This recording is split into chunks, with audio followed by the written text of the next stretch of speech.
Episode 186. Cheung-chang couldn't help but think, but these 20-odd people clearly had ill intentions. Although Mo Kiao was riding high right now, but I don't think I've offended anyone that badly. Even if I turned down the major guilds this time and went to do odd jobs for that Moonwheel Guild, it shouldn't be enough to make some guild want to come down on me this hard. Still puzzled, Cheung sent another message to Seo.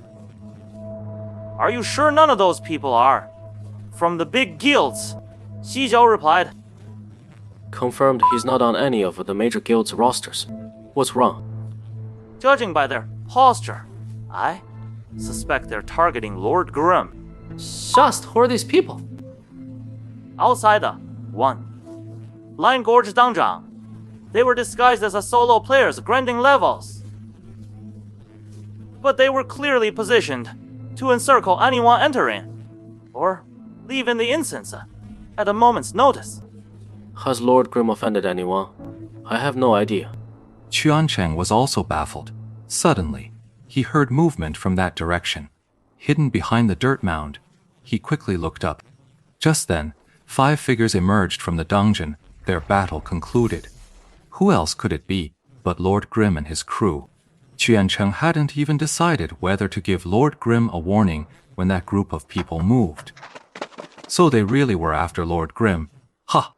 This time, Chuancheng counted them clearly. If he hadn't missed any, there were 24 in total. The 24 moved like the wind. One moment, Chuancheng saw them running. The next, bullets from the gunners and spells from the mages were already flying toward their target. Meanwhile, the melee classes charged in from every angle. The dungeon entrance was instantly sealed off by 6 characters. Chuancheng watched as Lord Grimm suddenly thrust his spear in a diagonal sweep, unleashing a sky strike. With that single slash, he actually sent all 4 of his companions flying into the air. Chuancheng watched, utterly shocked. First, he couldn't fathom why Zhen Moxiao would attack his own allies.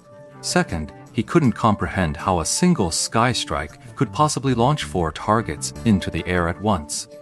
In Chuancheng's understanding, according to the guides he knew, Sky Strike's diagonal uppercut could hit a maximum of 3 targets at once. Just how fast would your hands need to be to pull that off? Immediately after, with a thunderous BOM, Lord Grimm had already unleashed a palm strike, slamming it into his 4 companions and sending them all flying. And in that instant, Chuancheng suddenly understood Lord Grimm's intent. He had used a faster, utterly unexpected method to instantly catapult those 4 out of the encirclement. Their formation of 24 could counter a breakout in any direction, but this method was completely outside their calculations. Chuancheng had studied the positioning of these few players on paper for a long time. He was confident his judgment was correct. This move by Lord Grimm would definitely throw their plans into disarray. At that moment, another gunshot rang out. Thousand City saw Lord Grimm leap into a flying gun, chasing after the 4 as he was propelled backwards. Sky Strike, Falling Flower Palm, and Aerial Gunplay, 3 moves executed in the blink of an eye, faster than Chuancheng could even process. By the time he processed all this, Lord Grimm's 5-man team had already slipped completely out of the encirclement and was charging straight toward the small hillock where he stood. The 24 players' carefully laid encirclement had failed in an instant, and they were now chasing chaotically after the 5. Head for that mound over there. Chuancheng heard Lord Grimm call out something like that. He was just about to see which mound they were heading for when 3 of the 4 opponents shot toward him in a flash. Why only 3? Because Yeshu blasted them over with a falling flower palm. To land without falling, you had to use a quick recover maneuver. Tang Ru and Steamed Bun Invasion executed the move with practiced ease, but 7th Month and Midnight Mouth lacked the same finesse. In the end, 7th Month failed, landing flat on his face. He scrambled back up, of course a bit slower than the other 3. The trio ran over to find Chuancheng squatting behind a dirt mound, looking utterly shameless. Beng Li Invasion immediately shouted. Hey! Looks like someone's taking a dump over here. Shit. Chuancheng took issue with that description. He was lying in ambush, not taking a dump. But an even harsher reality was about to hit him. He actually heard Lord Grimside say without hesitation, "Kill him."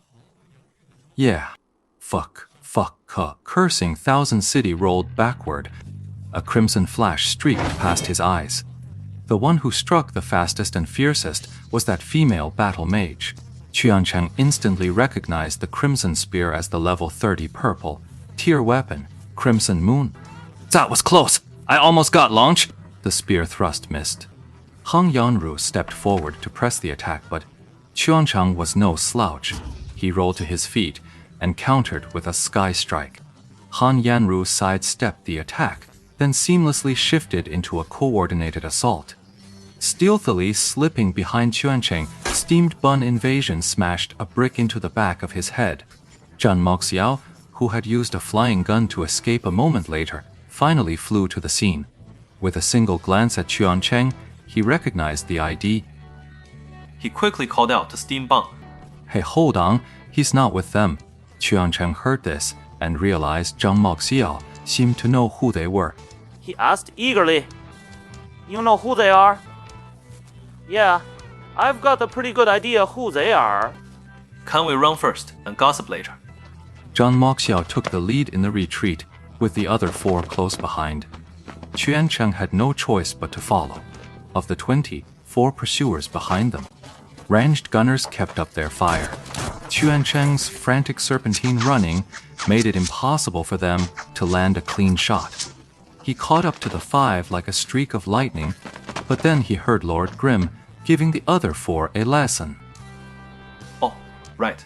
There are 3 ways to move: walking, jogging, and sprinting. Sprinting is the fastest, but it drains your stamina. Walking is the slowest, but it briefly restores durability. Jogging is a middle ground. Neither fast nor slow, with no durability cost or recovery. Using a full sprint, of course, gives you maximum burst speed in the shortest time. But if you burn through all your stamina, like that, then try to switch to a jog. Any seasoned opponent will see right through it. Look, just like this Chuancheng. He's using sprint to pull ahead now, but this is only temporary. Everyone, follow my rhythm. And pay attention to switching between the 3 movement modes. In a minute and a half, he'll be left in our dust. Chuancheng, now a cautionary tale, stopped in frustration, ready to say something. But the 5 of them had already clattered past him. That guy called Steamed Bun Invasion was still asking him, You stopped all of a sudden? What kind of move is this? That's how you volunteer to be cannon fodder. With a deafening boom, a shell exploded right beside Chuancheng. Distracted for a moment, he was sent tumbling head over heels. Luckily, a timely tech roll kept him from eating dirt. He scrambled to his feet and broke into another desperate sprint, quickly catching up to the other 5. He's caught up again. This method was even worse. They weren't putting any distance between them, and were constantly getting left behind and attacked. Chuancheng was so furious he could spit blood, but upon closer inspection, he saw that under Zhan Moxiao's constant verbal prompts, the 5 kept switching between the 3 movement methods, with no fixed rhythm. Sometimes, they'd use a single movement style for just 2 or 3 steps. Chuancheng found himself unconsciously mimicking the 5 players. Then that chatterbox Steamed Bun Invasion started talking again. He seems to be copying us. Too late.